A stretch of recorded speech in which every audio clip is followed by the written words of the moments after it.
Dr. Brad Conder here. I just want to kind of give a quick story this week about how COVID-19 flared up my back pain. Sounds kind of silly, but one of the biggest things what happened was last week I sat down on the couch with my son. I went to stand up and my back was locked up.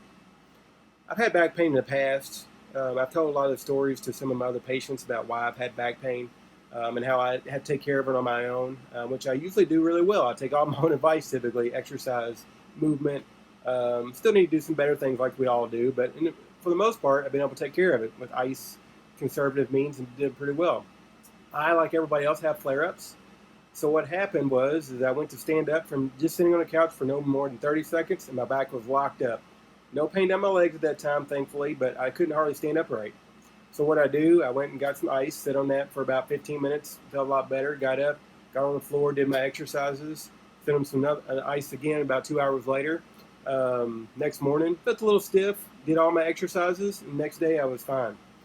The reason why I want to share this story is because right now, a lot of you are having your life changed drastically by this COVID-19 pandemic. What happened to me, and the reason this happened is because I'm not used to sitting all day for my job. I'm used to standing up, working on people, moving around, and I went from last week, over 2 weeks, I went from standing and doing that, then all of a sudden to basically sitting all day for 8 hours, doing telehealth visits, doing other work-related things, and sitting all the time. And so that sitting has really caused some problems. So the main thing is when these things happen is you got to make sure to stay diligent with your habits. Some things I did to help myself is I went and got a sit-to-stand desk. So I stand up every so often to kind of do my work, which helps me kind of just stay motivated as well. Kept up with my exercises, trusted the process. If something was to happen and I couldn't have gotten better just for that, of course, I would have reached out to one of my therapists. But main thing is I try to change my habits where I stand up more often, use my sit-to-stand desk, do my exercises. So just wanted to kind of share this story. Your life's going to change a lot.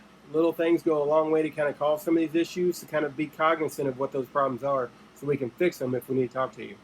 Stay safe and healthy, and hopefully I'll see you out and about and soon.